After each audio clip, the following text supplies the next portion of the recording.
តែអ្នកហ៊ានទទួលទានសាច់ដែលត្រូវបានរក្សាទុកអស់រយៈពេលរាប់ទសវត្សរ៍ទេសម្រាប់ជនជាតិអាមេរិកប្រហែល 99% អាចនឹងមិនហ៊ានមើលមុខម្ហូបនេះថងប៉ុន្តែនៅក្នុងប្រទេសចិន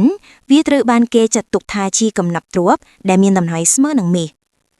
មុខម្ហូបដ៏ពិសេសនេះត្រូវបានគេហៅថាសាច់ជ្រូកចម្រាញ់ផ្សែងឈើស្រល់ Pine Smoke Cured Pork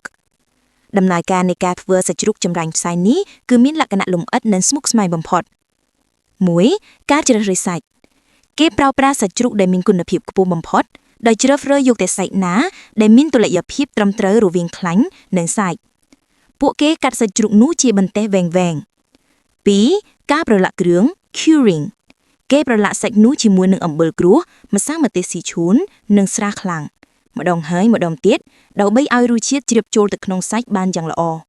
3. ការភ្ជួរសម្ងួតបន្ទាប់ពីប្រឡាក់រួចគេយកសាច់នោះទៅភ្ជួរនៅទីវាលក្នុងតំបន់ភ្នំដែលមានខ្យល់ត្រជាក់បក់ជំហានដ៏សំខាន់បំផុតគឺការចម្រាញ់ផ្សែងគេដិតឈើស្រល់និងឈើកែប្រេសបង្កើតបានជាផ្សែងឲ្យពួតសាច់ដែលភ្ជួរនោះនឹងត្រូវបានចម្រាញ់ផ្សែងយឺតៗក្នុងរយៈពេលជាច្រើនខែ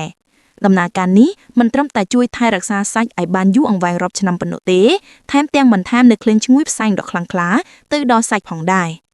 នៅពេលដែលសាច់ត្រូវបានផលិតរួចរាល់វានឹងមានសភាពភ្លឺរលោងដោយមានពណ៌ចម្រុះពីក្រហមចាស់ទៅត្នោតនៅពេលកាត់សាច់ខ្លាញ់របស់វាមើលទៅដូចជាគ្រីស្តាល់ថ្លានៅពេលដែលអ្នកខាំញ៉ាំសាច់នេះនឹងផ្ដល់នូវរសជាតិក្លិនផ្សែងដ៏ខ្លាំងដែលសាយភាយពេញមាត់ភ្លាមៗ